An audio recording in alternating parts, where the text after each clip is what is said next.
Hey yo, MOM Radio and the Pipe Bomb Radio Network present Not Your Mama's Radio Show with your hosts, former WWE superstars and two men that are always on a mission, Oscar and Sir Mo.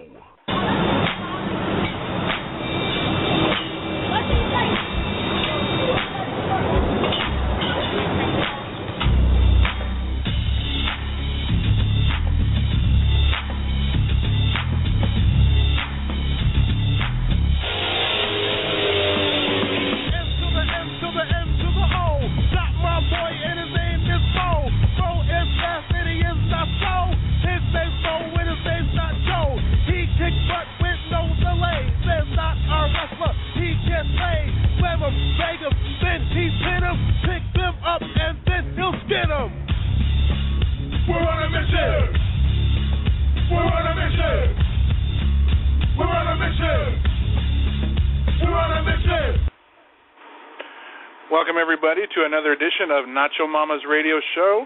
And welcoming back into the studio tonight, we have Oscar, Sir Mo, and Dreamy Mimi. How you all doing, and how was the show?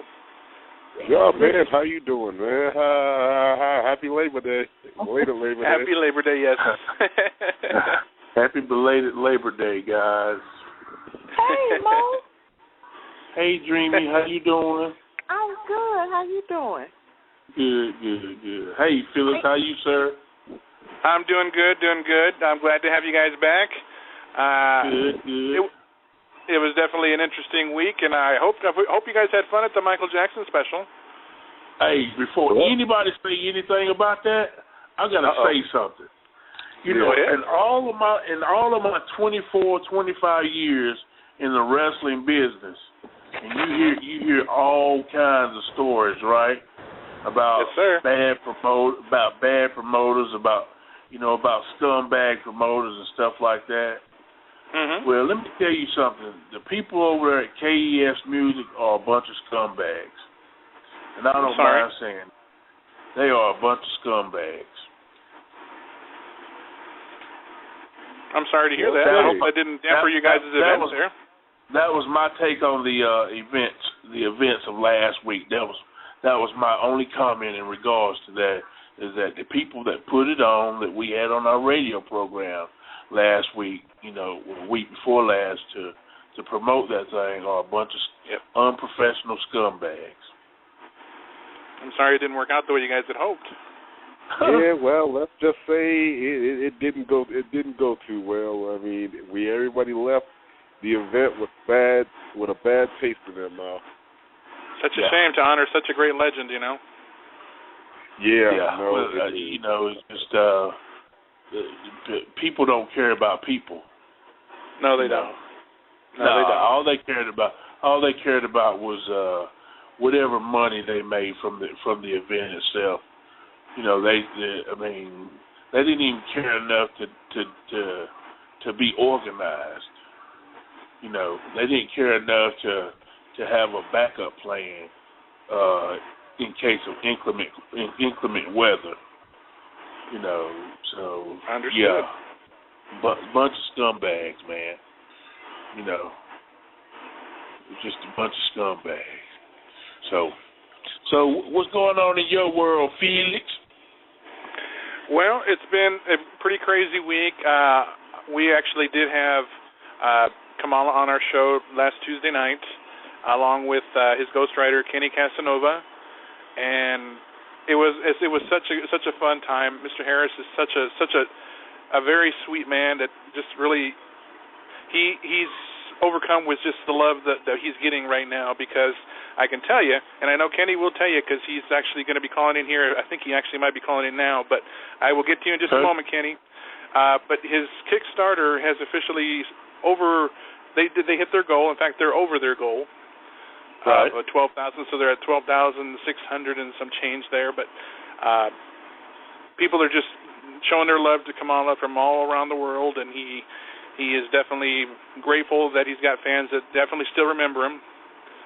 Right. As far as anything else, I look forward to you guys having a great conversation, reminiscing about the good old days and you guys' time together. You guys, although it was brief, but I know you guys knew who he was, whether you guys were fans or even working with him. Of course. You know, I think it's going to be a great show tonight.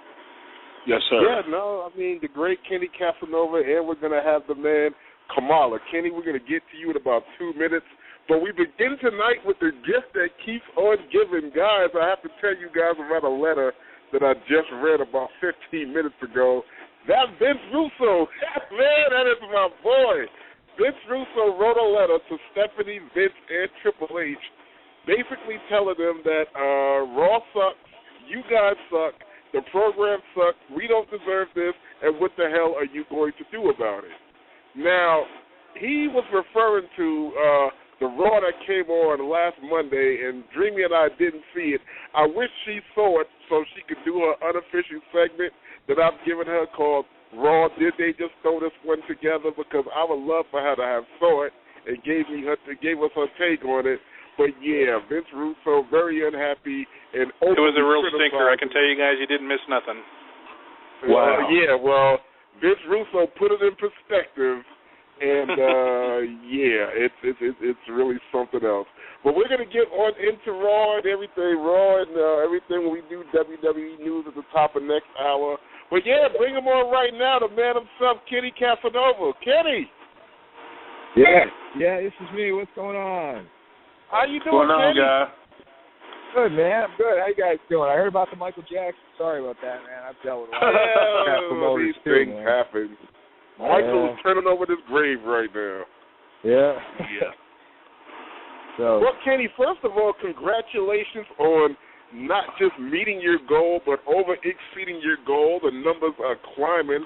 I looked at it today. How does that make you feel to have accomplished that first? That's so good, man. I mean, what people are doing is they're buying something that's not going to be in their hands for a month or two, and that's hard to do these days with people, you know, with the instant gratification. They want stuff right off the bat, you know. Everything's all about, you know, on-demand TV. That's getting something right, you know, when you want it. Everything works like that today. But people are reaching out to Kamala to help them out, and I think it's super. It says a lot about wrestling fans and, you know, and who Kamala was. All right, now my first question for you is clear this up because I'm a little shaky on the timeline. Now you played Kim Chi for a while, is that correct? Yeah, but there's actually a lot of Kim Chis that were out there. There was a Frank Dalton. I know the Brooklyn Brawler played for a while. When did you do it? I did it on the independent scene, and I did it a handful of times in the Northeast, and there were a lot of other people that did it, too. He's probably had, I would guess, somewhere between 30 or 50 Kim Chis probably in this. No way. Yeah, he's had a lot. So I'm one of them, you know, but I got to work with him, and, you know, his personality and his character stuck with me, and when I saw his problems, he lost both legs to diabetes, I couldn't do anything but jump, you know, forward fast to help him out and see what I could do. All right, now you guys have raised the money. What's the next step? Well, we raised the money. The goal was $12,000. We're closer to like $14,000 now, I think. I looked earlier today. Maybe it was $13,700, somewhere in that area. No, you guys are close. Believe me. And what we're doing is we decided to make the pictures a little bit bigger and make so it'll be a little bit better quality book because people are still paying into it, you know. But essentially everything over the goal is a book sale because the way Kickstarter works is you pledge, you give money, but the way Kickstarter is you get something back in a reward. So pretty much people are buying books, and every book that they pledge to get as a reward is pretty much a book sale that Kamala gets to keep the money on. Without any royalties, you know, coming from like Amazon.com or other people that would want to take, you know, a chunk of it for selling it. So he's getting pretty much royalty-free book sales, which is great. We talked to him with Felix the other night. What did he say? He had a couple of concerns that the money would help him with. One was the van, right? Putting a pedal on a van so he could drive using his hands, you know. Okay. And I think the other one was something to do with the bathroom. Like he has a hard time getting in and out of just his bathroom with his wheelchair. So extra money, you know, from the goal, going, you know, higher than the goal, is going to go to help some of these things like that to help offset his medical costs. Oh, okay. Now, do you have a release date for the book? We think it's going to be late October. So we're saying, fall, sometime in there. Once the money comes through, that'll be at the end in September 18th or so. We'll take the money, we'll just send it out to get printed. Anything left over, we're just going to send over to Kamala to help him out. And from there, we'll start mailing the books out. And we went self-publishing for a reason. Self-publishing, there's no third party taking a cut, so it's going to all go right to the man. Okay. Now, when you write this book, what are we expecting to see? I mean, I don't want to get into his career because we're going to ask him about that. Sure. But as far as the book is concerned, what are we in for? What jewels are we going to read? Sure. I mean, he grew up in Mississippi, so we learn about his life growing up as a kid as a sharecropper. We get to look at Memphis and Jerry the King Lawler helping him with his gimmick. We go to Mid-South. We go to WWF.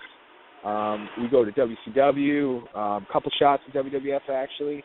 We look a little bit at the diabetes and how that impacted and him losing his legs piece by piece. They didn't just take him above the knee, man. They took it. It was 6 different operations. They took a toe, then they took an ankle, then they went above the knee. So it was like quite a extreme deal for him to go through. But he stayed positive. He's still out there on his wheelchair, building furniture and doing things to stay active with his grandchildren and all. Super inspirational guy. Jim Cornette gave us a bunch of pictures from Mid-South that no one's seen before. Jim Ross wrote a foreword, as did Violent J from Insane Clown Posse, Coco Beware, also Jerry Jarrett and Bill Watts. So and Mick Foley wrote one too. So a lot of people have stepped forward to actually throw in, a page or two of some extra quotes and some cool stuff I think the fans like. Okay, that's great. Now, are you guys going to, in the book, are you guys going to get into the diabetes aspect of it a little bit? Because as a type 2 diabetic myself, I would like to hear from somebody with the disease and why it's important to take care of yourself on the onset when you know that you have this problem. Yes, you'll hear, definitely. The book starts off with a little bit of where he is today, then we get a pretty good recollection of, a lot of fun, actually. There's a lot of fun stuff in there, too. It's not all, the sad element of the diabetes and all, but it definitely does put an awareness out there, and he admits that he knew about it early on, didn't take care of it, and he takes ownership to the fact that maybe he could have done a little bit more. He didn't want to admit that he needed to go for dialysis. He blew it off, and then that eventually led to, some problems that eventually, took his legs. So definitely it's a good message for diabetics out there to learn from maybe the mistakes, and him not wanting to admit there could be a problem. Yeah, well, I'm looking forward to it. Mo, you have any questions for Kenny? Mo? He's still there. I'm here. You have any questions for Kenny? Well, I want to ask one question. Sure. This is the elephant in the room. What if anything to the book, pictures, stories, or anything did WWE contribute? What did WWE contribute? Yeah, to the book. Not a heck of a lot, man. In fact, the way they've programmed the wrestlers who are there still today, they won't talk to you. I think pretty much the way it works is Vince McMahon is the emperor, and if you make the emperor mad, then he'll get rid of you. He doesn't need anybody anymore these days. I mean, they lost one of their big guys recently, CM Punk, and they still continue on. It doesn't make a difference to him anymore. So, we tried to get some quotes from Harvey Whippleman. We tried to get some quotes from Steve Lombardi, Brooklyn Brawler, as you said, who played Kimchi while in WWE. We talked to Josh Mantel. None of them would go on the record to put anything in there. So WWE wants nothing to do with it unless it's their product. Wow. You say, okay. You said the magic word, Kenny. Yep. You said none of them will go on the record and say anything. Just off the record, without naming names. Did anybody say anything? Yeah, Dutch Mantel is a cool dude, man. He said to me, he's like, I want you to tell James this. I really wish him the best. I'm sorry about all the stuff that he's gone through with his health problems. I think he's an awesome guy, but I have to say no comment. And I said, "No, are you upset with James for something that he did that is bringing about the no comment?" And he said, "Absolutely not. James is a great person, and I wish you could put something in there for me, but at the time that I am in my career, all I can say is no comment." So what I take from that is that... Quit. Yeah. So why don't he quit, get a job driving a truck like James did? Right. That's a cop-out. That's a cop-out. Right. All they're thinking about are their pockets, man. What's going to happen when they're sitting in a nursing home somewhere? Yeah. Yeah, it could never happen to them, right? We just going to say we the people. Yeah, okay.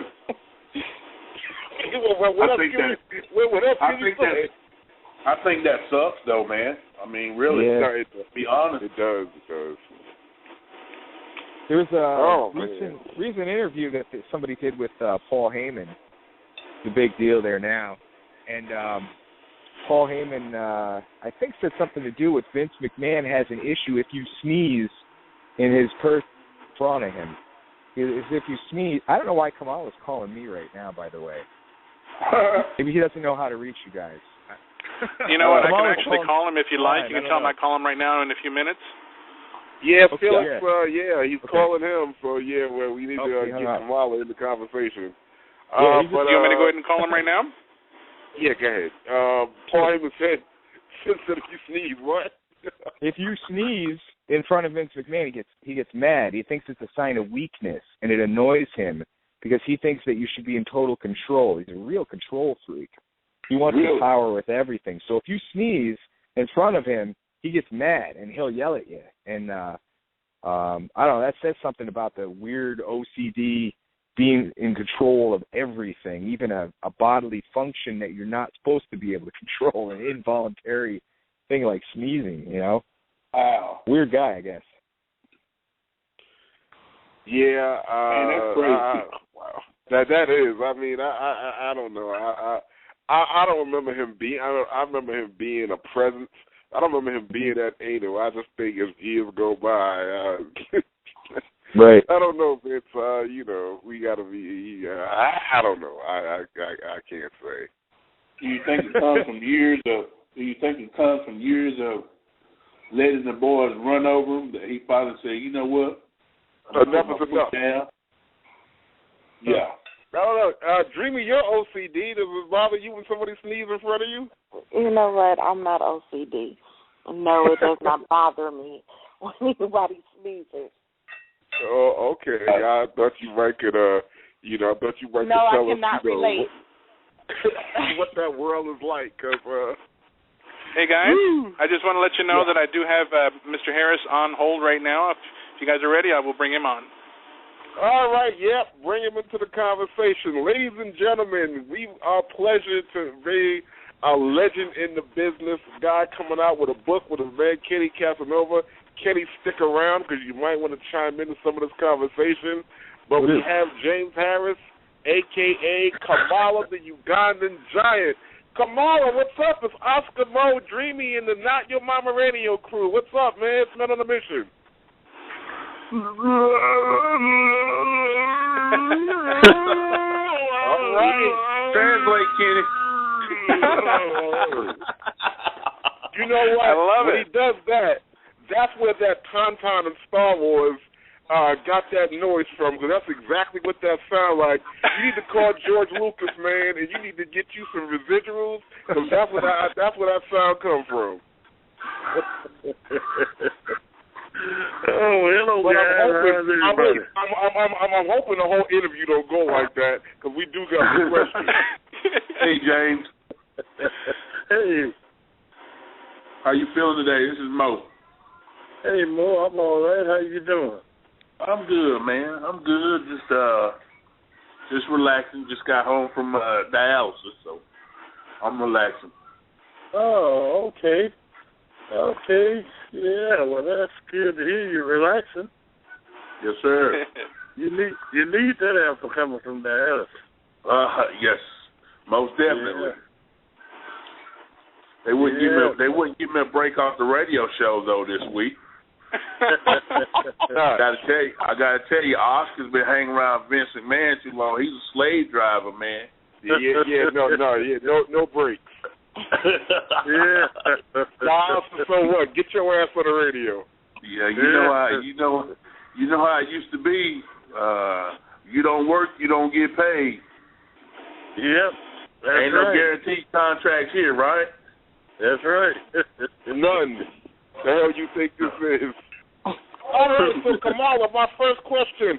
How proud are you of the love people have shown you by helping you to raise the money for this book, man? I am so proud. I'm so proud I just don't know how to explain it. I am so proud of the people, the support they have shown me, and the support that they are showing me. And I get a lot of mail from them, and it's just overwhelming support. Well, that's good. You know, it was Royal Rumble 1995 when I first met you.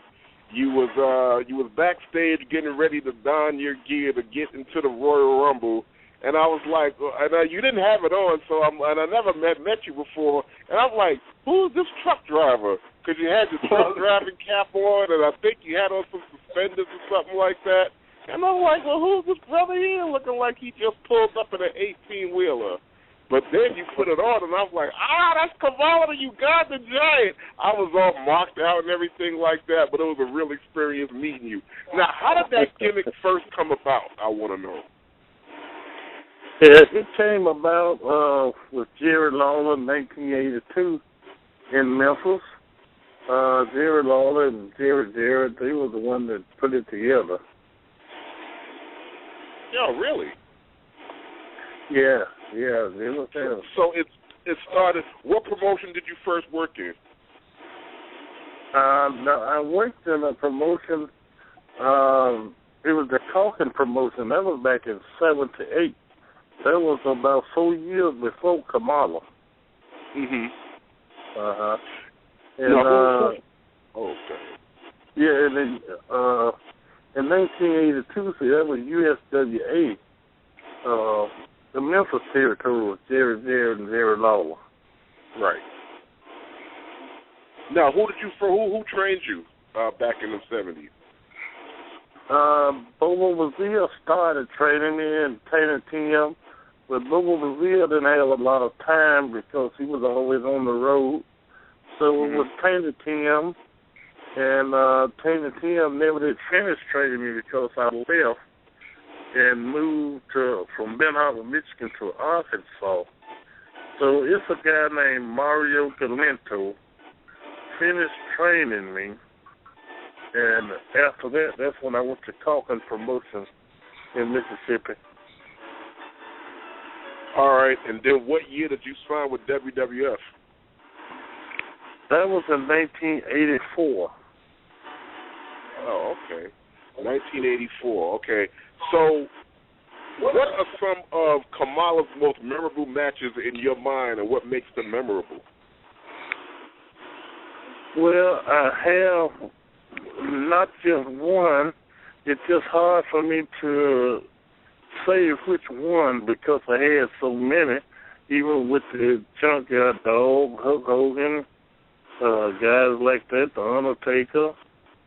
So, you know, it's just a mixture of them. It's not just one.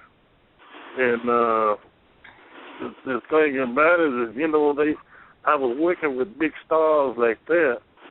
And that's what made it so memorable, working with stars like Hulk Hogan, Junkyard Dog, and Undertaker, and more. Right. Okay. I can tell you my first memory of Kamala. I was a young kid, and I lived in the Charlotte area, and Kamala came through. I want to say I'm not sure what year it was. Kamala came through Charlotte and worked at the Great American Bash there at Memorial Stadium if my recollection is right, and he worked against Magnum TA. And I think my recollection was Kamala was the biggest guy in the history of the business at the time that Magnum TA put the belly to belly on. Yeah, I remember that match. I remember that match clear. I don't remember exactly what year it was, but it was in the 80s. Yeah. And that's when he did the belly to belly with me. Mm-hmm. But you never saw a 1, 2, 3. But no. they did say this is the way Magnum TA beat Kamala. Yeah, but Yeah, but they actually messed up the footage on purpose to make Kamala look like he lost because Kamala didn't want to lose to Magnum that night because he was still being established in the territory. Is that what you want to talk about? Yeah, I think what they did was they edited the tape. They cut it after the belly-to-belly, and then they said this is how he won. So they made it seem like he won with a 1, 2, 3, but that wasn't what happened. So yeah, because he caught him with the belly-to-belly, and Kamala rolled out of that. Right, but they said that he won. The commentators put it over like he had been pinned right after that, and they cut the tape when they distributed it. So Kamala thought he had lost by disqualification, but they said that he lost by pinfall.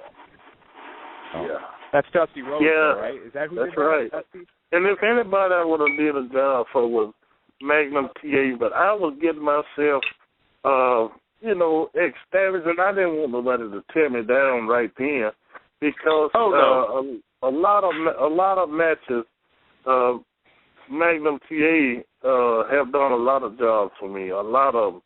And he's such a nice guy, but like he told me, Magnum told me that he understood why I wasn't doing it.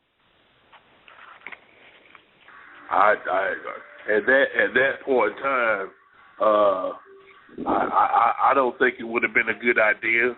Just that it was one of those situations where just him catching you with the belly to belly was enough to get him over. He didn't have to beat you. You know what I mean? He had to hurt by beating you. Just the fact that he gave the belly to belly to such a large man was enough because the whole idea was they was trying to get that belly to belly over, and that was enough. And if I was sitting in your shoes, I probably would have done the same thing. Take the belly to belly powder out, let him have his glory, and then on to bigger and better things. Right, but it was during that time Dusty Rhodes was booking, right?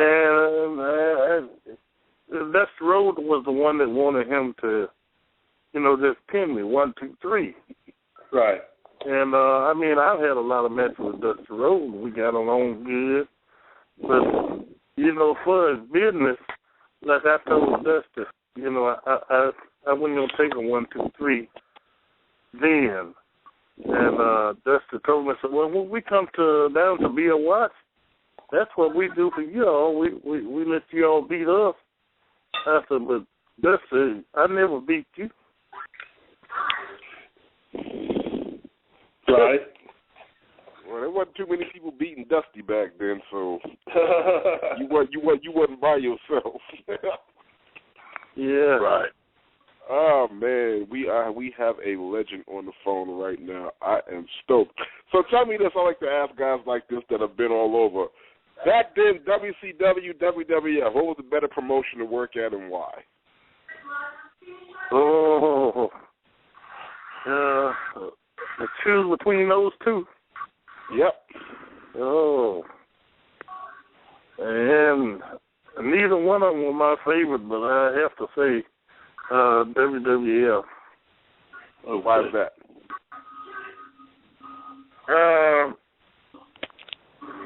I really don't know. I really don't know. But in the WWF, I say, for instance, like your bookers and the agents, they would talk to you, and make you feel like you were somebody. Right. When I was in WCW, the booker there, Eric Bischoff, he never spoke to me but one time. I was just there 3 months. They wouldn't give me any kind of a contract. So anyway, I was there for just 3 months. And the only time that he ever spoke to me was when Hogan and I went out and worked with Hogan, and we had such great match. And when I came back in, he shook my hand and said, "What a great match." That was the only time. Wow, yeah. I mean, I don't know. I found one of the things I found. People can criticize Vince all they want, and there's been a lot of criticism over. But my experience with Vince is he was pretty accessible. When I was in WWE, I mean, you could talk to him at the TV tapings, and if you had a problem, you wanted to change something or something like that, you can go directly to him. Now, you might have to have sat outside his office like a kid waiting to see the principal, but you pretty much got in and voiced your concerns, and he was there to say yes or no. I've always heard WCW did everything by committee, and it was like trying to do something, you had to go through a chain of command, and you might get an answer or might not. I mean, is that pretty much the way they work down there? Mo, you probably know the answer to this too. Yeah. Well, that's for me. Yeah. Yeah. Now, working in the WWF, Vince was he was accessible because I've talked to him a lot of times, and he'll make sure that I can get to him and talk to him. I've been to the office a couple of times to talk to him. I've talked to him at the television taping a few times, but it wasn't the answer I wanted. But probably a lot of them didn't get the answer they wanted. Right. But at least he would hear my concern. Okay. Now, how was it in these promotions being an African American in the business? Did you find anything that did you find being treated any different because of basically the color of your skin being in the wrestling business, especially the bigger promotions, especially back then in the 80s and 90s? Yeah, I did. I'm back when I first started. You call a promotion, and they would tell you that we already have one black, wow. And once he finished up, then we'll consider bringing you in. Now, wow. That's the way it was. I mean, I've called Crockett promotions, and they would always say, George Scott, I think, who I talked to, and he would tell me, well, we already have one black, and just as soon as he finished up, we'll consider bringing you in. And they'll get your phone number and all that kind of stuff, but you never hear from them. Doing their bit for affirmative action. I love it. Oh, okay. I could get more into this, but I'm not. I just wanted to, throw that out there because, I get this is the same feedback from a lot of African Americans that have been in the business that have experienced, different types of racism, and, they could tell the difference. They could tell that they were being treated because they were people of color and all of the kind of thing like that. So I was asking you because, see, now if it happens, it has to be more sophisticated because of the time we're in. It had to be more sophisticated back in the 90s, when we were there, but you were there back, some years back where prejudice was really, more rampant and more people didn't care about showing it. So, that's those stories that I get from you guys, back then are real interesting. And like Coco Beware got his stories, and Bubba Brazil got his stories. Even Ahmed Johnson really got his stories because, he did a rant that went viral, about, blacks being treated in the business. So, Yeah. But, yeah. Okay. My last thing is, and Mo might have something for you, but my last thing is, I want to talk about diabetes awareness for a second. I'm a type 2 diabetic. What would you have to say to people who just finding out they have their diabetes about care and what it has done, for you, to you, and what we need to do in order to, make ourselves healthy? Well, when you find out you have diabetes, go to your diabetic specialist, not the regular doctor, and follow his directions. Something I didn't do, and treat it, and whatever they ask you to do, you might not like it, but it's the best to go ahead and do it. Because me, they started me off taking a little pill. So, but after a while, my kidneys started failing me, but I couldn't tell by feeling. I just went to the doctor for a checkup, and through blood tests, they told me that I was at a stage 4 or something like that, and I needed to go on dialysis. But I didn't want to get it, and I wouldn't go. It was about 2 or 3 years later before I decided to go. And the reason I waited so long is because I just didn't want to accept it. And blisters started coming on my soles. And after they started coming on my toes, that's when I went to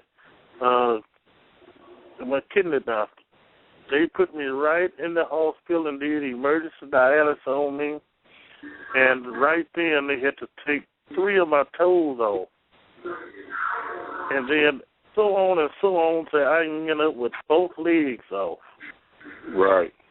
And I mean, they off above the knee. So I would follow whatever the doctor say. It'll be best to do that than to be end up like myself. Oh, okay. All right. Well, no, that right there, I mean, without, going too far into it, that is an education, for all of us that have, diabetes, the beginning of it, to take our medications, see our doctors regularly, and manage it. Man, you know what? It's a pleasure talking to you. Mo, you have any last questions? Yeah, for I have one. And I'm sure James will appreciate this question.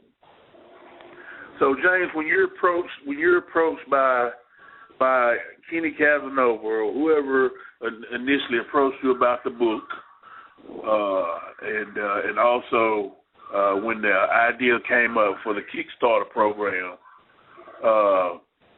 were you at all reluctant to go through with it, or were you ready to just jump on the bandwagon and go, considering all of the other people, organizations, or whatever that had promised to do certain things and then they never come through with it?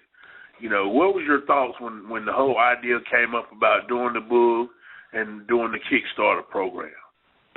Well, when Kenny first sent me an email, I said, well, I was reluctant then. I said, right. But I always answer by email. And I said, it's just another guy want to mess me over. So, but I was still nice to him, and Kenny kept coming back. And I said, this guy, he won't let go. So I said, he's interesting to talk to, if nothing else.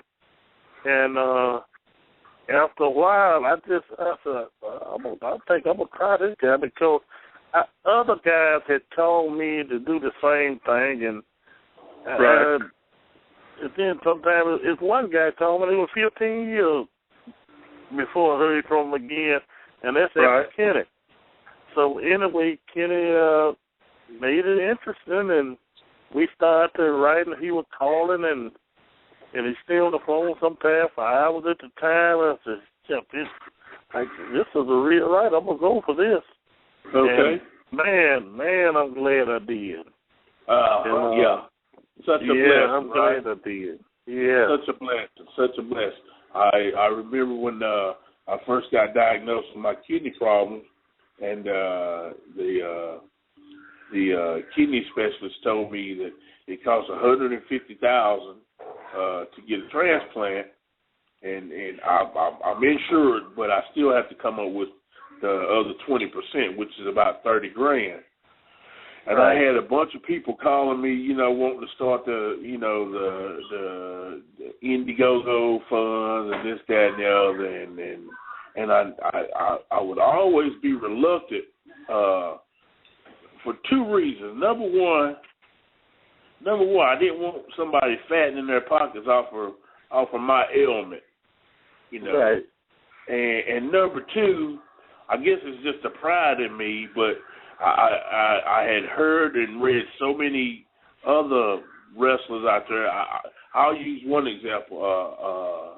I read somewhere where Matt Hardy had made a comment about, all these wrestlers and other people going on these campaigns, Indiegogo or GoFunds or stuff, and begging.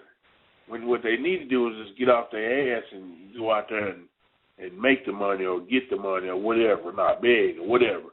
So with all that being said, I really didn't trust it, number one. Number two, I really felt embarrassed about the situation. I mean, because the same thing happened when Nelson died. When Nelson died and found out he didn't have life insurance, Right. I immediately got, on Facebook and contacted some people, to try to raise the money, to make sure he had a decent burial, because his wife didn't have any money, and his family didn't have a good relationship with his wife, so they weren't doing anything. And about 3 days into the whole deal, I started getting emails from people calling me a snake and telling me to stop trying to make make money off of Nelson's death, this, that, and the other. So about the fourth day in, man, I just posted on Facebook, thank you. We appreciate all your support. We met our goal, and we were a long way from the goal. But I was so beat up and beat down, by people and their negative comments, man, that I just kind of, like I said, pulled out of the whole deal and just tried to come up with the money the best way I can. Yeah. And so a friend of mine, Paul Eubanks, lives down in Alabama. He's a promoter down there that I've been working for. He sends me a message one day. He said, listen, he said, raise what you can, and whatever you come up short, you call me, and I'll send you the rest. And so I called him up. I called him up on Monday and said, hey, Paul, I'm about $500 short to have enough money to pay, because Big Daddy was taking care of the arrangements or whatever. I said I'm about $500 short, and within a day and a half, there was a cashier's check showed up in my mailbox from Paul. So we were able to secure the money to put Nelson away. Of course, Rashad, I don't know if anybody knows him, but Rashad's brother's a preacher, and he's got a church there in South Memphis, and they provided the services and cooked all the food, and so we were able to put Nelson away, but like I said, the whole idea of it was just so embarrassing. The whole idea of it was so embarrassing that that's why I was wondering if it was something that you just jump right ahead on or not, because people are cruel out there, man. People are so cruel, and I guess maybe I need to get a chip off my shoulder, but I was the same way when I got diagnosed with my kidney problems. They told me in 2004 my kidneys were bad, I need to go on dialysis, but because I didn't want to hear that, I stayed out there on the road for another 4 years, man. Yeah. Then after the second trip to the hospital with congestive heart failure, I felt like, okay, now's the time before I. So, I was just wondering if it took Kenny Casanova really twisting your arm or, using a gimmick to get you to, to go ahead and say, yeah, man, let's do it. Well, he made it so interesting, and Kenny he know my situation, and he told me so far he done everything that he said he was gonna do, and that's a lot more than everybody else that wanted to write my book or said something to me about writing a book. Mm-hmm. They've done nothing but talk. And one guy started off writing a book, and then when that's the one for 15 years later, then he come back because he saw Kenny was writing a book. And he want to tell me, I hope you put nothing in that book that we talked about. I said, hell, everything we talked about was mine. Right. Exactly. We didn't sign no contract, and I told Kenny about it. So we kept writing. Right. And we kept writing. I'm going to tell you that. Yeah, that's what he said. Well, I guarantee that was him trying to set things up and trying to say, well, if this book comes out and it's anything we talked about, I'm going to have to sue you. That's all that is. Snake. Yeah. Snake. Yeah. Yeah, they probably laugh at me talking about suing me. Yeah. Snake. Guys, this is going to be a tremendous project. There's another guy I want to tell y'all. Ivan Koloff has got the same Kickstarter thing going. He's got a project going. He wanted to raise $5,000 in like no time at all. He's like $200 away from his goal, so he's going to exceed his goal. Fair enough to say, Kenny, Kenny, Men on a Mission going to be next. We're going to get us a Kickstarter. I talked to Felix. We got a story and a half to tell. Yeah, man. Yeah, I talked to Felix. What I'm trying to do is, I'm talking to my editor, and I'm trying. What I did for Kamala was, he'll tell you, I'm not making anything off of it. My mom has diabetes. She had dialysis for 3 hours a day, for three times a week. But when I heard Kamala's got 10 hours a day, like almost every day, I was like, man, and he's such a nice guy. I worked with him. I said, it's all going to you, bro. Yeah. So we may not sell as many books as Kamala, but we got a story. Right, I'm talking to the editor that helped me with his book, and I'm going to try to set it up and try to get a good deal and stuff like that. So I was going to give you guys a call eventually. I know Felix said to give you a call, but sounds good to me, man. Yeah, man, I'm so happy for you, Jay. Yeah, man, we are ecstatic for you, bro. And I want to get a copy and read it and be like, hey, you know what? I know that guy.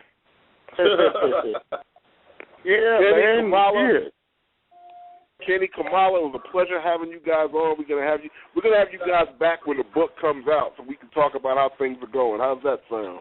Okay, sounds good. Sounds good. It's all done. We're just printing it up now. We're just waiting for the money. When we get it at the end of the month, we're gonna print it up. We're gonna send it out. Yeah, Kenny, give us a call. Will do. All right, guys. Kamala, thanks. Hey, thanks for having us on. Check out KamalaSpeaks.com if you can. KamalaSpeaks.com and go on Kickstarter, and you can get autographed copies and stuff right now. Gotcha. Done deal. Good. Thank you. Okay, yeah. Right. Thank you. No problem. Okay.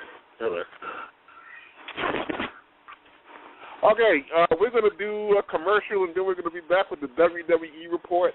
This is Not Your Mama's Radio Show. Felix, can we get a commercial? We're going right now.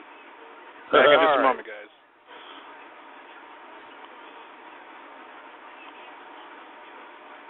I woke up and I had crappy feet.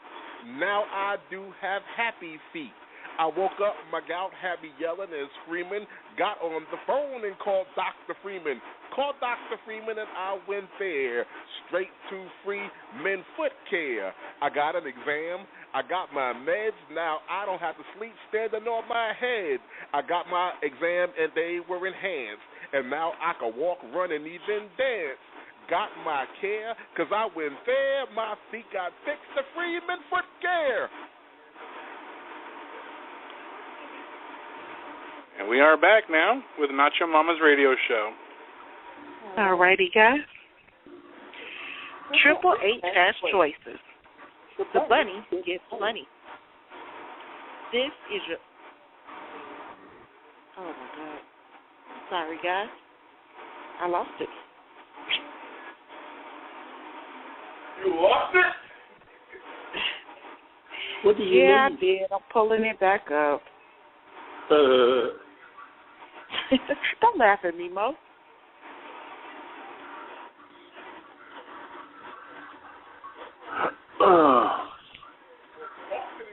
Well, while she's... Well, I got it now. All righty. Well, while... All right, brother. Triple H has choices. The money gets funny. This is your WWE report for the week of August 31st, 2014. Speculations for Night of Champions is that the WWE title can go in several directions. The popular version is Brock Lesnar will easily retain the title against John Cena and plow through a host of challenges leading up to a stellar main event at WrestleMania 31, where many believe the logical choice is Roman Reigns. While others believe at Night of Champions, John Cena will defeat Brock Lesnar, and with the battle taking its toll on Cena, Seth Rollins cashes in his Money in the Bank contract to defeat Cena for the title. We here at Not Your Mama's Radio believe the latter is highly unlikely. And what of The Rock's role at WrestleMania?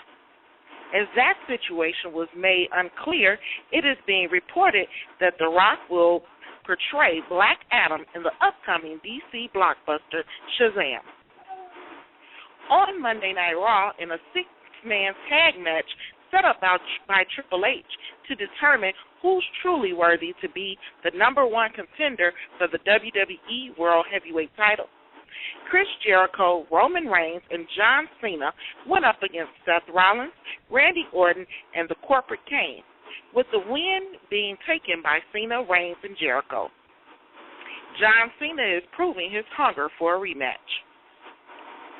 Is the mysticism of the Wyatt family coming to an end? As they have been dominating tag teams and with Bray terrorizing superstars since appearing at WWE, it seems as if their momentum is slowing.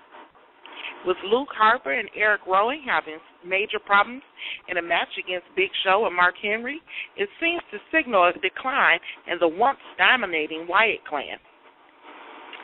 Adam Rose's companion, now deemed as the bodyguard bunny, against former 3MB member Heath Slater. And what of the feud between Nikki and Brie Bella? Those issues appear to be the focus on the third season of Total Divas, premiering this Sunday. And finally, as CM Punk is featured on the WWE 2K15 game, he says he has yet to see any royalties. His attorney has filed a lawsuit to recover those monies. These issues are making his return less and less of a reality, but stranger things have happened. We here at Not Your Mama's Radio Show wish Jake the Snake Roberts a speedy recovery, as he is currently in a Las Vegas hospital undergoing some serious health challenges. This was your WWE report. I'm Dreamy Mimi. Well, yeah, we do wish Jake the Snake Roberts a speedy recovery. I mean, he's a good guy, a legend, and I really feel bad that he's going through it right now. Felix? Yes, sir. Okay, so you saw Monday Night Raw. What made this one so bad? Well, throughout the whole night, they had a segment with Nicole, Nikki Bella, coming on and saying what it was like living Bella, or whatever you want to call the segment. And she would reveal things like Nikki stole her boyfriend, Brie stole Nikki's boyfriend, and Brie took Nikki's car, went for a ride and had Nikki's driver's license and got in a car accident, just revealing some ridiculous things that just made absolutely no sense in this rivalry between these two. And Stephanie brings her out to say, she plays their song and dance, Poor Me, Bree's always been this way and always been that way, and to me, it's tank. It's a stinker. I mean, I get what they were trying to do for their show, but honestly, I would have rather seen the continuation of Stephanie and Bree, because if you watch SummerSlam, you saw a whole new Stephanie, and Stephanie, much older now, was definitely taught well by her husband. She completely dominated SummerSlam, but as far as the sister rivalry, you know, having a sibling rivalry involved in wrestling, either it's going to work or it's going to sink. Bret Hart, Owen Hart, God rest his soul, did phenomenal work together. WrestleMania 10, their match was incredible. But nowadays with the Bellas, who really, well, let's be honest, I'm not saying this to be mean, but they just can't wrestle. And that's just my opinion, because I'm used to women like a Moolah, like a Sherry, like a, if I go one further, would say like even, throw me out another name, guys. I'm drawing a blank here for a second. Lita. Bull Nakano, another incredibly tough woman. Medusa. Yeah. You know, you think of Molly Holly. Of course. Just, you know, some great women that knew how to wrestle, where right now they're all about reality TV because they're, you know, it's doing so well on E, they're pushing it into WWE storylines. Right. That was basically, to me, what was really the big stinker of the night. Now, I get there was really no hype, very much anyway, but I mean, in my opinion, there could have been more hype. Brock, if he's going to be the champion, he needs to start being around more.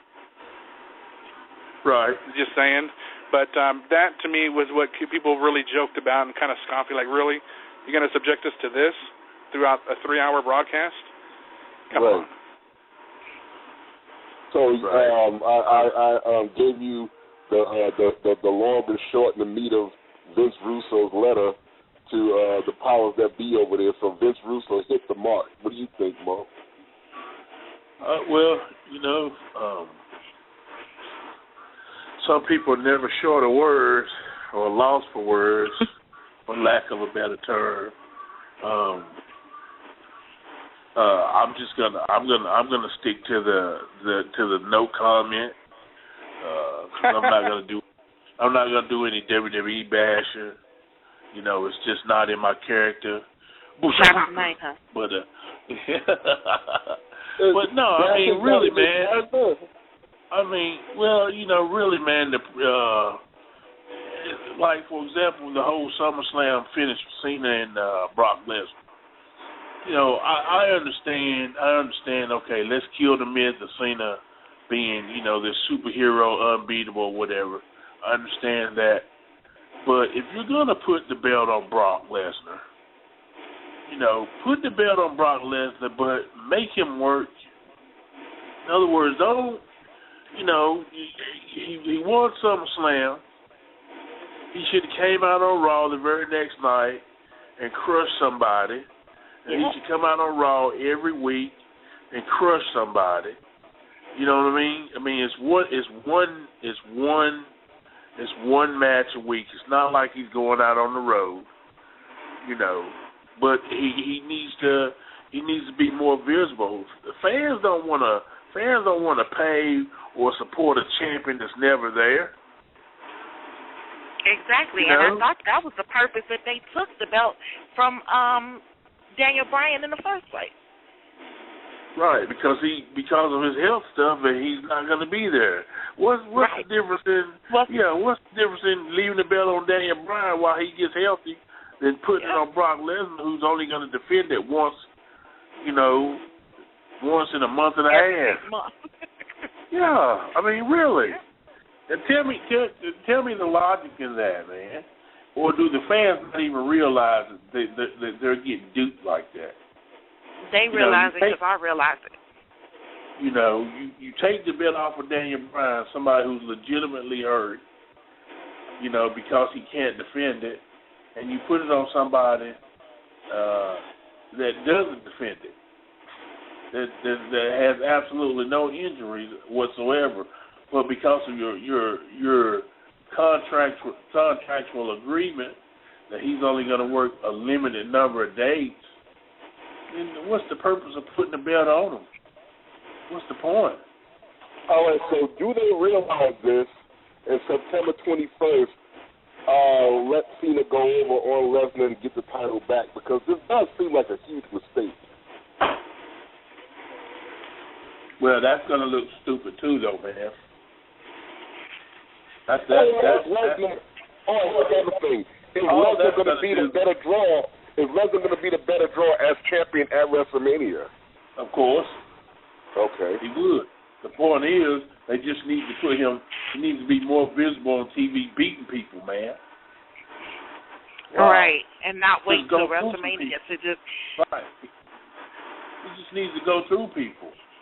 I mean, turn right around, not intending to put the belt back on Cena.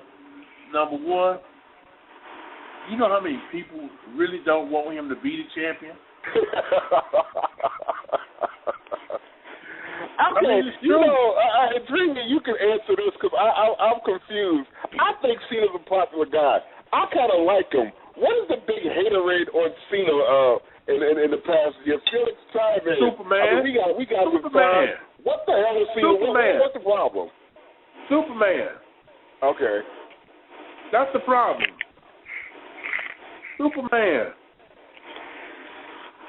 You know? Well, I mean, come on. Yeah, Dreamy, what do you think? I like Cena. And obviously I'm not by myself. I mean, there's a lot of people that love Cena. I was actually on the WWE Network today, and I was looking at... Hold on. Let me cut you off, Dreamy Mimi. You know, there's not a whole lot that you and I don't agree on. But let me just cut you off. Let me just cut you off real quick. Okay? Okay. Let's put John Cena, same dude, right? Mm-hmm. Let's turn it back to hands of time. The same dude. Okay? And let's push John Cena like we pushed Ron Keelers. Right? True. Okay. Do you think that people would love John Cena the way they love him now if he got a push like Ron Killings got pushed? Ron Killings don't get pushed. Felix. Yes, sir. You chime in on that one, too. Let's go back in time 10 years, put John Cena and push him in the same manner in which they pushed Ron Killings. Do you think he would have the popularity today that he has if he got pushed in that manner? You know, 10 years ago, Cena had the Doctor of Thugonomics character, and he was rapping himself to the ring. And that got over, at least at that time, it got over really well with the crowd. They were into it because it was fun, it was funny, it was enjoyable to watch because he would sit there and talk smack about the wrestlers. Now, you know what I mean? On occasion, Truth would actually do the same thing when he was, I guess you could say when he was heel character, but nonetheless, if he had been given the same push as Ron, Truth, however you want to call him, right? I don't know. I would think that at this point, if they didn't invest as much as they have in him up to now, he would probably be puttering around in the mid-card for a while, if not all the way up to now. Right. But the point is, Mo, he did get pushed, and he is who he is, and people love him. And even though there are a lot of people that don't love him and have an issue with him, there's still a lot of John Cena fans. You're right. You know, that's true. Right. You're exactly right. You're 100% right. I never said I didn't like John Cena. I never said but that. You cut me off from saying that I like him. No. Okay, my issue was, would you still like him if he got that kind of a push, though? That was my question. Can you turn your mind back 10 years and say that if they had pushed John Cena in that manner and not put as much into him and his character, would you still like that guy? Okay, let me tell you why it's not a fair question. She wasn't watching it 10 years ago, so she can't really relate to what you're asking. But you know what? First of all, I don't need you to stand up for your old lady, there, buddy. I think she can stand on her own 2 feet. You know, pal. Mo. Yeah. Mo, did you call me an old lady? Oh no, you're in trouble now.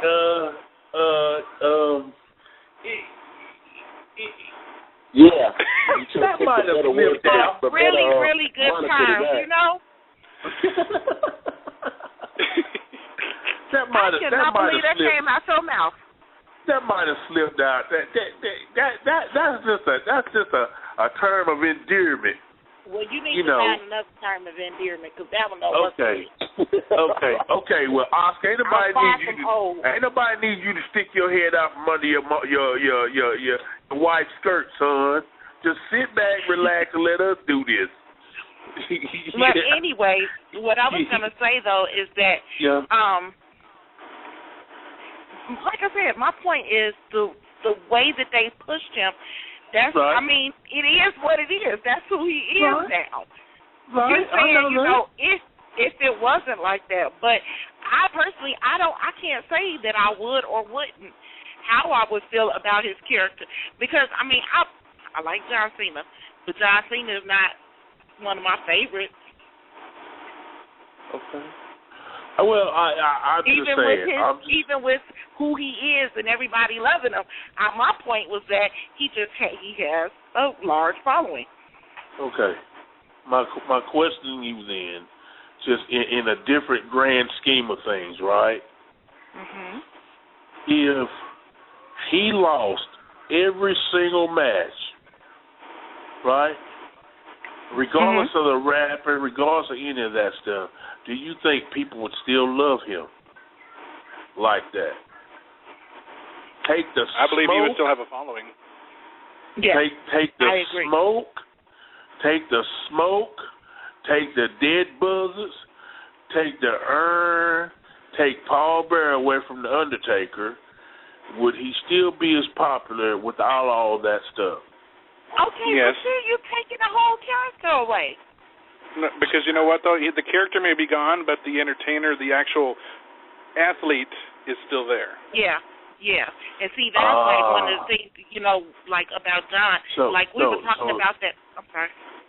So y'all, Felix and Dreamy Mimi, y'all are trying to convince me that John Cena's an athlete.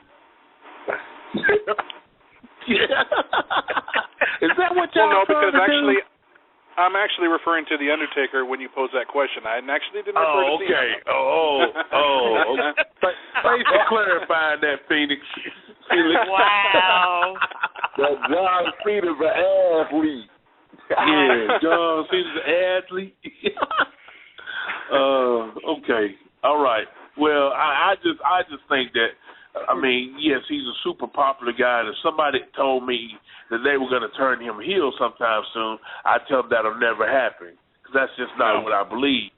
I just don't believe that you're going to take somebody that's the number one requested person, you know, at the Make-A-Wish Foundation and turn him into a heel. Right. But my thing with his popularity with some and his lack of popularity with others is I don't think that they dislike him because they don't think he's a good wrestler or that they just don't like John Cena. I think that a lot of people are starting to dislike him because they're making him seem invincible. You know, and people are trying their best. Hardcore wrestling fans are trying their best to get back to the reality of what's real and what's not real. You know, even though we still have all this crazy stuff going on, like with the Bellas and Adam Rose, and you know, lose a cartoon bit of it, you know, and physically, people want to know if you put John Cena inside of an octagon with Brock Lesnar for real, who would win that match? And that's what people are trying to start to think like. They want to look at something, they want to look at a match and be like, you know what, that don't make sense. And that's what pisses people off, when you show them something that don't make sense. For example, I don't remember how many it was, but I know it was over 12 suplexes. People hated that part of that match at SummerSlam. All those suplexes. People hated that. They're like, come on, man. He take that many suplexes? He's supposed to have been dead after 4 or 5. So that's the kind of stuff I'm talking about. That they get so beyond reality with some of their booking that's what makes people. That's what's turning people off. It's not so much that they hate John Cena, but it's like you take the new Superman and he take a bite out of kryptonite. People would hate that. And so that's what they John Cena and all the stuff. That's what they're hating. They're not really so much hating him, but they're hating the fact that they're making him invincible, unstoppable, unbeatable. And whereas everybody else can get beat on any given day. That's where the dislike comes from, in my opinion. That's just my opinion. But who am I? I ain't no wrestling scholar like Felix is, All right. Okay. the other issue of concern, and I'm just going to ask questions and all y'all can dissect this, is the Wyatt family momentum going down and why? I mean, I think it's a great gimmick. I'm not ready to see it go away, but who am I? Dreamy, what do you think of that? I mean, I'm not the biggest fan of the Wyatts, but I do think that the gimmick was a really good one, and I really don't understand why it seems like they are on a decline. But I don't understand a lot of the stuff that they do. So, Felix, you want to chime in on that one? I'm sorry, I stepped away for a second. What was the question? We're talking about the decline of the seeming push of the Wyatts. I don't want it to go down the similar path that Kevin Thorne and Mordecai, the character, went, because that was so hyped back then, and it totally flopped. Bray, he delivers so. I mean, he's dead on with his promos, in my opinion, and I just feel like they're going up the hill, and they're kind of struggling, and they need something that kind of push them over, and get them going, so that way they can be taken seriously. Not saying that they're not, but I feel like something's missing. I don't want to see it go away either, because you know what? It's good. It's different, and you need different, because if you see too much of the same, nobody's going to want to watch. You get bored. Exactly. Right. Every program that I've seen them start with Bray Wyatt and with them, it never really had no resolution to it. They start a program and it'll be a good program, but it's like it's open ended when it's over, and then the next thing you know, they on to terrorizing somebody else. They leave that. Look what they did to Daniel Bryan. They had Daniel Bryan join them, and for 1 week. The next week they broke out of that. I mean, there's no consistency. What they should have done is, to me, what they still could do, but would have worked better. When they first came and they were Kane was the first victim. What they should have done was brought the Undertaker back, even for 1 or 2 matches, and put them in a program with Kane and the Undertaker, the Brothers of Destruction. That would have put the Wyatt family over, win or lose. You think so? Nobody. Yeah, I think so. I think what really would have put that over is when they were doing the segments with he got the whole world in his hand. And they had the kids doing that deal, right? Mhm. If I was writing, just so he would have an influence on TV each week, without actually being there. In the end, I would have whoever that he is that had the whole world in his hand. I would have tied them straight into the Undertaker. not against them. I would have tied them into that. You know what I mean? Because they could have rolled that train. You know what I mean? They could have just. I mean, the whole mystique of the Wyatt family. You know, and the Undertaker's always about, you know, hypnotizing and demonizing people. And they used to have those kids, you know, almost to that point, you know, with that whole, he's got the whole, that whole gimmick. I think they should have put him with him, you know, and he wouldn't have had to even come out every week. You know how Taker does those creepy interviews in the graveyard somewhere. You could have shot 6 months of him, you know, doing a graveyard interview with those guys standing around, the one guy with the pig mask and, you know, brace that. I mean, come on. You could have done something with that. I wouldn't have put him against the Taker and Kane. Me personally, I think Kane is done. Okay. I think that character is done. I mean, the on and off again with the mask and continue to rest. Yeah, I think he's done. You know, but also I think their writers can't multitask. You know, it seems like they take all week long to try to create something with 1 or 2 characters. Whereas, you know, back in the past, in the early 90s, everybody had a place on television. Yeah. Everybody was a superstar. You know what I mean? Everybody was involved in something, some kind of program. It's not like that now. How many programs they got going on now? You got the Bella Girls, you know. You got Brock and Cena. Reigns and Orton. That's about it. That's about it, right? Yeah.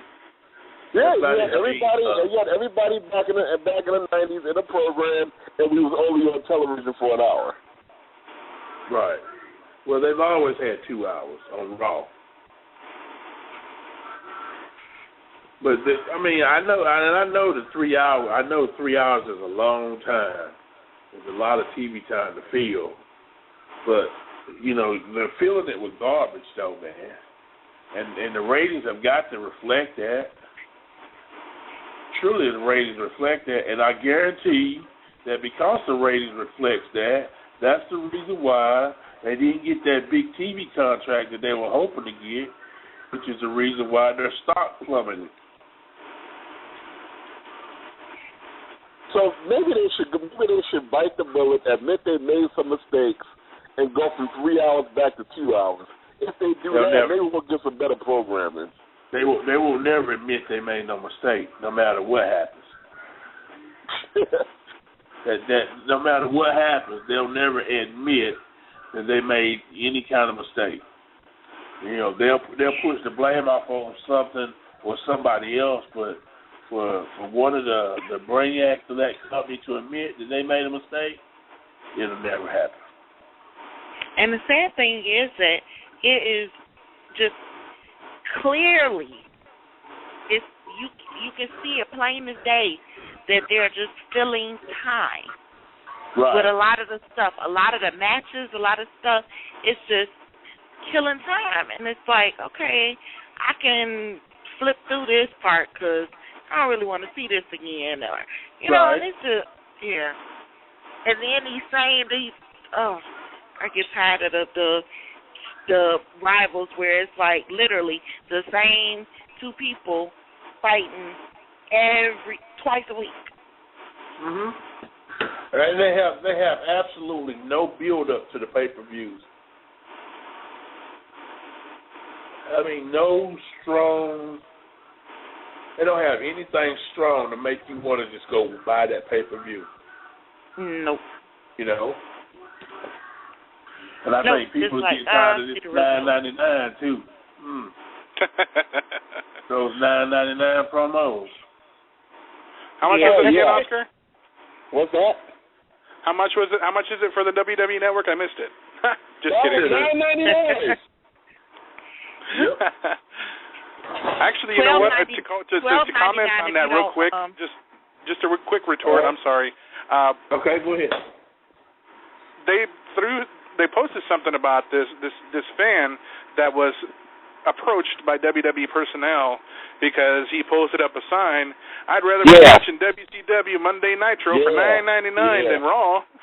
And then they had him arrested and ejected out the arena too. Yeah. Really? It was hilarious. They used to do that. They used to do that back in the day. When we was there, I used to see it was like Tony Gurria or J.J. Dillon or somebody personally. They either sent somebody, if somebody put up a WCW, they would have a crowd of 15,000 people. If they saw somebody holding up a WCW sign, they would actually address that issue and make that person put that sign down or address them out the arena. Now, right or that just ego may not give them out of control. Can you legally do that? I don't think so. Just throw somebody out of the building because they put up a WCW sign? Well, what they did was they said the guy was drunk and disorderly, but they said that after the fact, that lets you know the answer's no. They can't just throw somebody out because they held up a sign. So what they did was justify it or say the person was drunk and disorderly, but I'm inclined not to believe that, because they've been doing that for years, and I never understood that. Right. You know, I actually want to ask you guys a question real quick. This is a question to Oscar and Mo. You guys can answer however you feel. In the 1990s, when you guys debuted, I know Oscar would really get the fans into it and be like, "Whoop, there it is," and that all. I'm curious because I was just talking to Kenny about this right now on Facebook. A few years after you guys, after Oscar left WWE, Tag Team had that song, "Whoop, there it is." Now, let me ask you guys something. Who created that thing, and if it was you guys, where the hell's your royalties for this? No, I can answer that question. No, Tag Team actually came up with that way before. They came up with it before I did. Because, Kenny was telling me that it was referred to as kids would play, in the public pools, boys would pull the tops off of the girls in the water and be like, "Whoop, they're them, boobies." That's all I'll say, boobies. It's other words they use, but I mean, obviously. And he said to ask you guys about that, but because that's what he had heard. And I was like, but you guys were singing about it in the earlier 1990s because this song came out in ¡96. You guys were singing it back in '93, '94. There was another version of it too by I want to say it was 95 South or Sir Mix by somebody. They had Whoop, there it is. Theirs was Hoop, there it is. Yeah, Hoop, there it is. Like the owl, Whoop, Whoop, Whoop, there it is. So there was like two versions of it. And I can't even take credit for it. Because it was Vince that told me. It was Vince's idea. That was Vince's idea for me to say that. I wouldn't have came out and said it in a million years if he had to ask me to do it because I thought it was corny as hell. But he said, I want you to start by going, "Whoop, there it is." And I went out there with the "Whoop, there it is," and it caught on big time. So, you got to thank Vince McMahon. He gets jiggy with it a little bit. Yes, I have seen him. He likes to get out there. And you know what, though? And I'm not racist in the least because, you know what, I'm half white myself. But white men can't dance. No. White man can't dance. I remember him trying to show us how to dance. It was the silliest way. I was like, Vince, white man can't jump. Why don't you go sit down? He was trying to show us how to do this job walk to the ring, and I'm like, hey, you cannot be serious, man. Sit your Irish. Sit down. You remember that first day, man? We had to rehearse the entrance. Yeah. We had to stop in front of the Titantron and throw our hands up in the air at the same time. Yeah, exactly. If you look at that very first TV taping, we throwed our hands up in the air, and we supposed to go right, left. You went right, left, then you did like a double right. I looked at you like, you idiot. Look back at some of them the earlier matches, man. It was just terrible, man. Hey, we were trying to get it together. We were trying to find our rhythm. Mm-hmm. And Nelson Cole didn't go nowhere. He didn't have no part of it. He was just stone cold, just standing there, just cool as he could be. Yeah. That's what they wanted him to do, though. What? That's what they wanted him to do. Yeah, I know. He was mean mugging the whole time. I mean, he was a heel playing a baby face. You know what was funny? That day we were sitting in Vince's office and Vince fired us. Yeah. And Nelson standing there with his arms folded. Yeah. That's all. Nelson sitting there with his arms folded, right? What you doing scared of a mean mugging the man for? And Nelson looked at Vince. He's like, Vince, I didn't come up here to make no friends. I'm like, dude, we just got fired. God, I'm like, we just got fired. We better get the boot. We just got fired, and you telling Vince and man we didn't come here to make no friends. That's why we're getting fired, because everybody exactly. I didn't come here to make friends, Vince. Oh my God! I wish you shut up and let me handle this.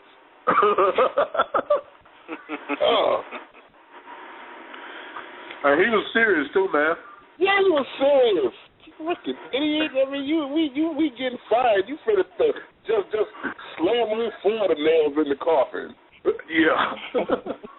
Oh God! I'm like, you are really making it. We could. Then somebody come up with a McDonald's cheeseburger analogy and saves the job. Yeah. Yeah. How do you save somebody's job with a cheeseburger analogy? Yeah. Because there actually is a wrestler by the name of Cheeseburger out there. No, is it? Yeah. I'm not even kidding. He actually is. I believe he was in Ring of Honor for a bit. I'm not sure if he's still there, but we were going to have him on Tuesday's show. Didn't fall through, but it fell through. But I mean, I can vouch. There is an actual wrestler who uses the name Cheeseburger. Coming to the ring at 202 pounds, ladies and gentlemen, Cheeseburger. I got to get him on the show. I got to get him on your guys' show sometime. That's funny, man. Yeah, I mean, please do. I mean, I would definitely ask him, where'd you come up with that? And what kind of cheese? Are you a double cheeseburger? I'll bring the lettuce and tomatoes. Come to the ring throwing tomatoes and special sauce. Well, maybe his manager will be mayo or mustard or. Jesus! His Mayor McCheese. There you go. You gotta get a female valet named Bones. Oh my goodness! I didn't know if you guys knew about that. I thought that was pretty funny. No, I didn't know. I didn't know about that. But since we got some time, we doing our WWE analysis, and we going back in the day. I do got to say one thing when we talk about Nelson. Nelson did some amazing things in the ring to be his size. Yeah. Now, he did. That's one thing. Dream. I want to get some DVDs of the network or whatever it is we got to get when we, get our whole television thing back. And if you don't appreciate nothing else about Men on a Mission, I would love for you to see the way these two guys actually work in the ring. Now, I'm going to say this. I ain't gassing Merle's head up or nothing like this, but I have to say, when we got together, I had never seen them work before. Didn't even know who they was. I mean, that was the thing. We got in the car not liking each other. I had a rap name of Casanova Ace, and Nelson's first words to me was, I never heard of Casanova Ace. And I said to him, well, I never heard of the Hall of Night, so that makes us even. So it was really kind of like rocky at first. But I gave respect and love for them two guys the first time I saw them two actually get in the ring and work. They were doing double moves, and Nelson was moving like he was 180 pounds, and Mo was taking them bumps and doing them back flips. And one of the baddest things I ever seen in the ring was in WrestleMania 10. Mo was working Pierre, and he did this somersault, and the somersault was a drop kick. And Vince was like, this is WrestleMania. They're playing out all the stops. I mean, y'all was something else. Well, we tried. We tried to do something different with the look. We wanted to be intimidating. That's why we bleached our hair, did the mohawks, colored them, and then we spent countless hours, man, in the wrestling ring and in the swimming pool, coming up with just stuff that your normal 300 and 500 pounder wouldn't do, because we wanted to stand out. We never had any idea or anywhere in our imagination that we would work for WWF, but when it happened, man, it happened too quick, man, because I still to this day have not celebrated it. Yeah, well, you should. I had went to see, after about a month on television, I went to New York to see my father, and he had been tracking us on TV. So as I went to my father's shop, he was like, "There's some bad boys you got there, son." I was so proud. I was like, "Yeah, I know." That's Mo and Mabel. Yes, Mo and Mabel. Those are my boys. Mimi, I mean, I'm telling you, I might talk about Mo, but I was so proud of them too. But you always say that, though. Yeah, I mean, you know, I gotta hand it to y'all. Y'all trained and y'all worked hard and all other kind of stuff like that. Regardless of the bad things that happen, anything, tonight I'm focusing on the good. Y'all was something else. I mean, you know, and the fans knew it. The back knew it. The boys knew it. See, one of the things that I want you to understand, Mo, that was the reason why you were given such a hard time. Why we were given such a hard time. Because the gimmick wasn't just over because of the rapping or this, that, and the other. The whole complete thing was over. They expected the whole thing to be a hot mess from top to bottom. It wasn't. They got threatened. They saw, well, wow, these guys can really make money and take bread off our table and, you know, start getting accolades and titles and everything because they some badasses. You know, all other kind of stuff like that. Because if you wasn't, nobody would have cared. People would have patted you on your back, told you were going to get better, not mess with you and nothing like that. But they couldn't do that. They wouldn't do that. They couldn't do that. Because you guys went in there, you guys were dominating things. You guys were, you know, you were a workhorse. Nelson did things that people couldn't believe that he did, being somebody his size. That's what intimidated everybody, and that's why they acted the way they acted. Well, looking back on it 20 years later, I can see your point. I couldn't see it at the time. And I know Nelson couldn't see it. No, I mean, might have been all that smoke in his eyes or whatever. I love my boy though. I mean, it's a thing where, you know, when I think about it, we talk about this all the time. You know, hindsight is 20/20. I'm sure that there's nobody that wouldn't say, you know, if I could go back and do it again, I would have did this different, that different, this different, that different, that, you know, whatever. I don't know if you would have did anything different. Because, I mean, the man loved the weed. I mean, I don't know if that's going to change. If that's going to change, even if he went back, you know, unbeknownst to me. Because y'all kept me in the dark about a lot of things. I don't know whether we were going left or right, heads or tails, or you know, why nothing. You know, Jada used to pull Nelson aside, give him that pink piece of paper. I used to be like, "What's that?" He'd be like, "Nothing, dog." I know one time they were so mad at me, the two of them, they pulled me into a hotel room and jumped me. I mean, they were really trying to jump me.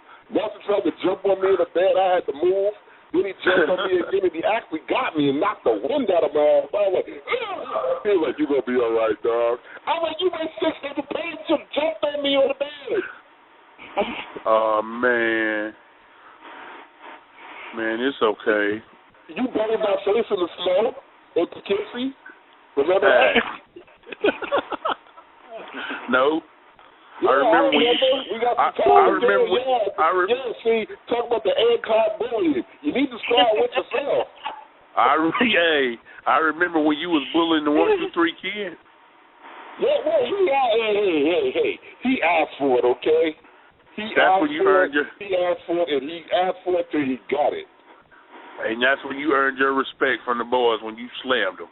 I didn't have no problems with nobody after that, but yeah, I remember you burying my face in the snow in Poughkeepsie. I couldn't feel my face for a month. Better me bury your face than Ludwig Borger. Well, see, you know what? Ludwig Borger with me and Ludwig Borger was cool, because when I was mad at y'all and went around with y'all and was taking Greyhound buses to the next town, Ludwig let me ride with him. It was like a German and a black. And we were going all with hoods, getting haircuts, and we was going all over the place. We was eating together and talking about everybody. Me and Ludwig was cool. Really? Yeah. You didn't even realize you was his pet monkey at the time, did you? Whatever.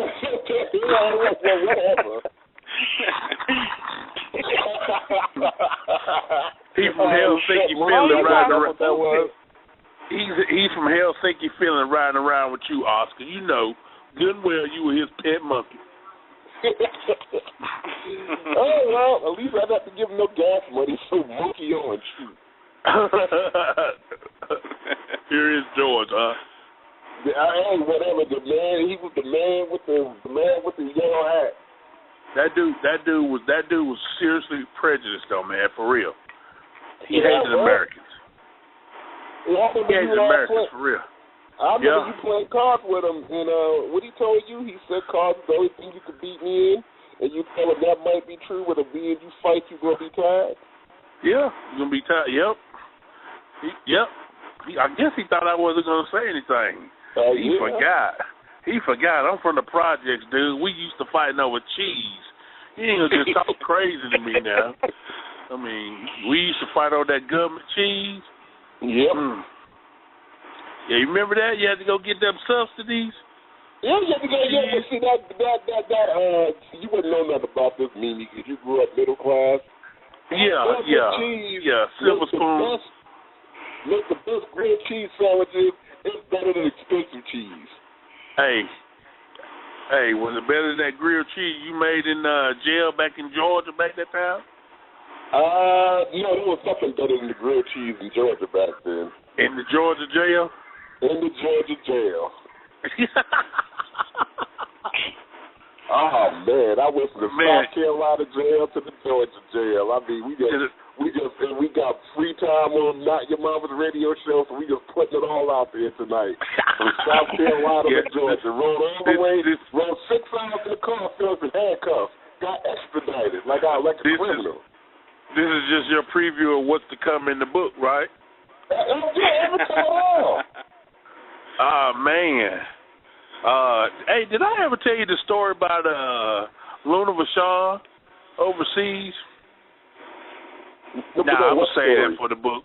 I'll say that for the book too. You know what? Save that for the book, because you know what? I think that'll definitely, the road stories will bring people in because they want to feel the experiences. No, seriously, because I've read a lot of stories, and it kind of takes you kind of feel like you're there watching it with them, going through it with them. And I think that the more road stories you have, the better the book. Luna Vachon beat me up in the elevator. Now, she was tough, though. She was a tough lady. Yeah, she was funny. I loved her. She was something else. Because I was getting off on the wrong floor. She was like, why are you still on here? Why are you still on here? And I mean, she just choked on me. Earthquake wasn't there to pull her up. I'd have been dead. Maybe she thought you were stalking her or something, Oscar. I don't know. Wait a minute. Let's see if you remember this. We go down there. I told Bam Bam what happened. What did Bam Bam tell me? What did he tell you? He told me you need to go up there and apologize. I was like, why don't you just kick my ass? I need to go apologize. That guy never liked us. Because if Luna Vachon beat me up, what was Bam Bam going to do to me? So I was just rocking a hard place. Fighting with Bam Bam was going to be like fighting with the kid. Yeah. You wouldn't have won that one, buddy. Oh, no, I might as well fight Brock Lesnar. Yeah, that would have been one of those I wouldn't have helped you out with either, Oscar. Yeah, I'm sure you would. It's been like, there's a damn show, Oscar Talk, that smacked the Bam Bam, and what Bam Bam just did to Oscar. Oscar, I told you about flicking with people. That dude went to a Mexican prison, man, for murder. You think I'm going to help you with a dude like that? No. You on your own. Oh, my God. You on your own. I'll help you with somebody like Samu or somebody like that, but you was on your own. Yeah, I'm sure you and Nelson would have went to get coffee and been like, yeah, we'd be back, dog.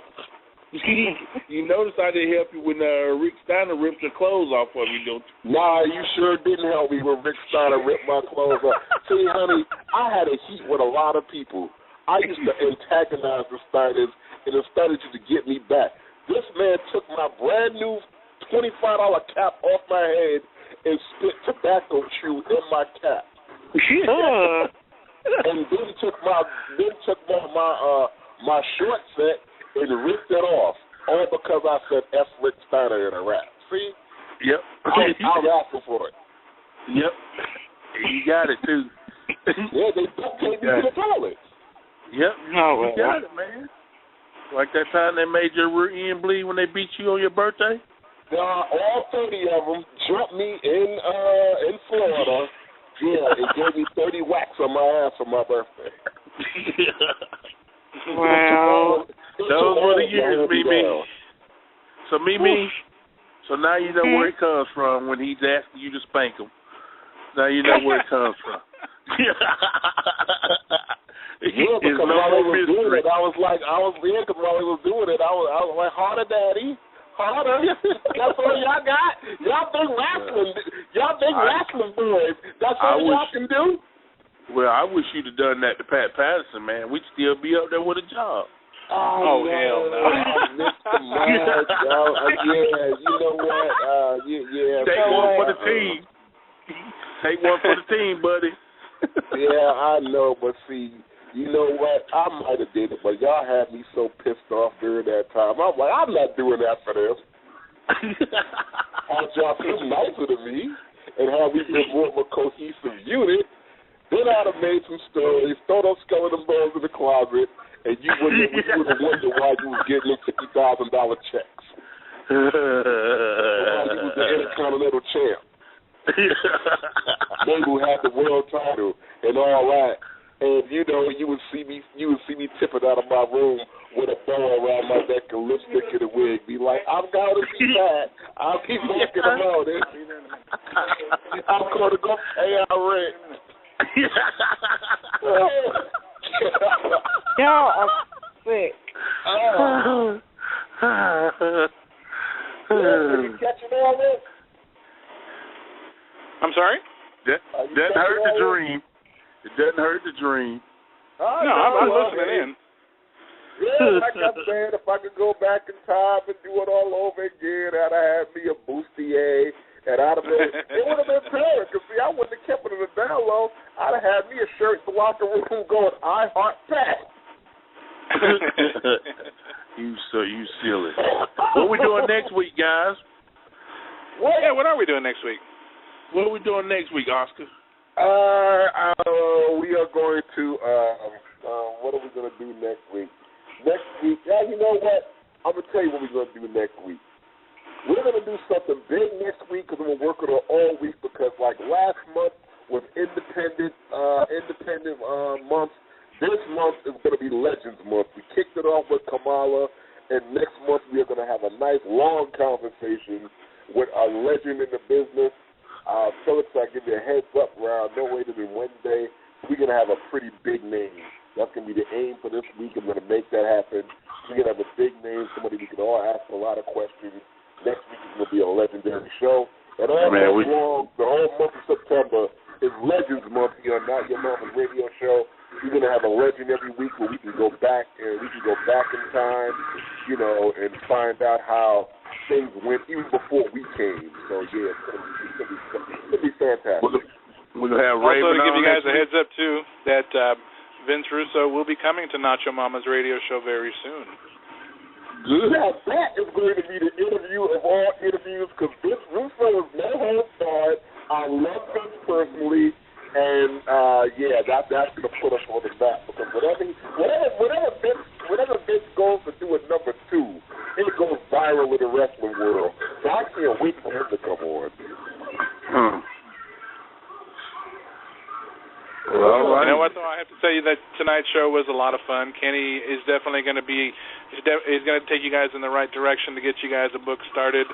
And I think the fans will love that. They love being part of something where they not only can give back to you for all you guys have done, but you guys give back to them and then the perks that could be offered, whatever you guys decide. I'm sure you guys will think of something and go from there. But it does great things for great people, and I really think that this could take off for you guys, and I look forward to seeing how that goes. It is always so much fun to hear from Mr. Harris. He is he's a great, sweet man, and we wish him nothing but the best.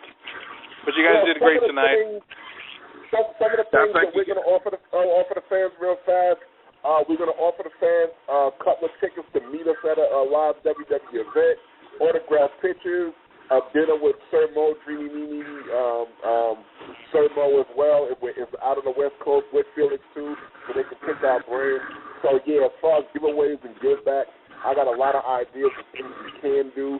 So and even a phone call from Oscar and Sir Mo. What do you think about that? A phone call, or even, as Oscar said, like a rapogram? That's real doable. Yeah, you can ask us anything. No, we'll tell it all. I'll call somebody. Yeah, of course. Yeah, no problem. The big thing, people are going to want to call from Dreamy Mimi because they're going to want to hear that voice on the phone and be like, you can drop Oscar and, come do this. She's going to be like, okay, well, that's not going to happen. Well, you know what? What? Yeah.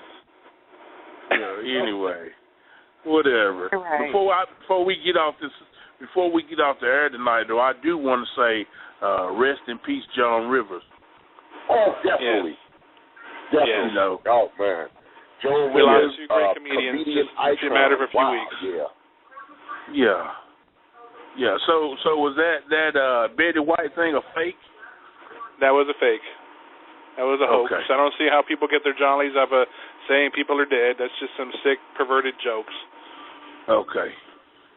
But Joan Rivers, best in the business, and she's going to be Joan Rivers, yes, she did pass at 81 years of age. Wow. I mean, she's so quick with it too. Wow. Yeah. She really was. I never heard such a filthy mouth on a woman. I mean, that was part of her claim to fame, though. It was.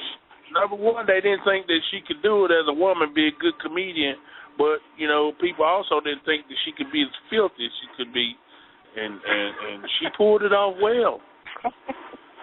Yeah. When you saw Joan Rivers on a roast or something like that, she, as a woman, she was always like the funniest woman in the room. And filthy. Yeah, she was. Funny and filthy. Definitely. Yeah. But, no, Joan is definitely going to be missed. That is a really big deal in the entertainment world today. Yeah. Hey, guys, just an update on Bully Mania, October the 24th in Brownsville, Tennessee. And I should have one of the schools locked down in a couple of days, but I got our first little concert scheduled. I already got Willie the Entertainer locked in. I got what's her name? Kamala. How you say her name? Dreamy me. Kalea. Kalea. Got Kalea and her dancers locked in, and then another one of her friends that's a singer is going to be coming. Manish Mania out of Atlanta, Georgia. Those two guys are pretty much locked in.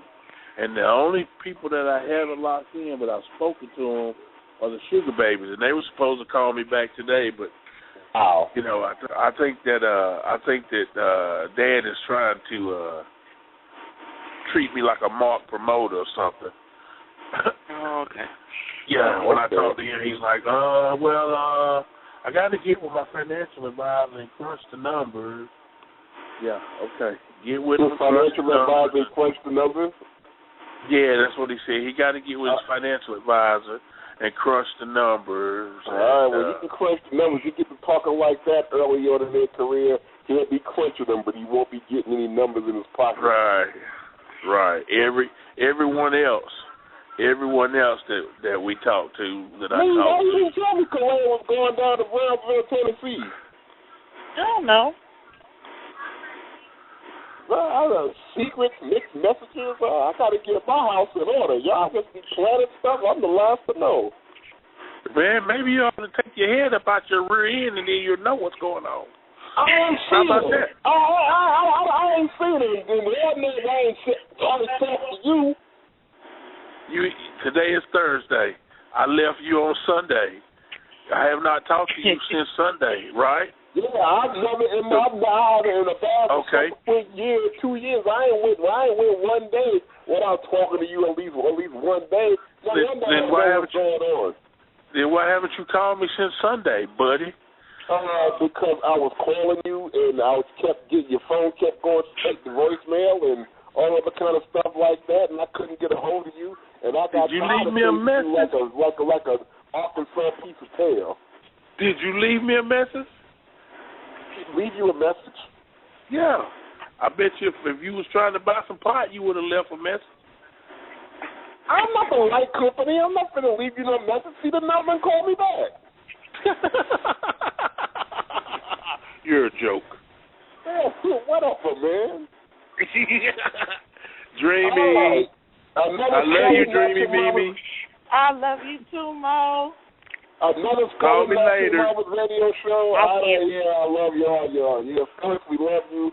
Felix. Yes, sir. Yeah, we're going to talk tomorrow. So be by the phone. We got some things to iron out.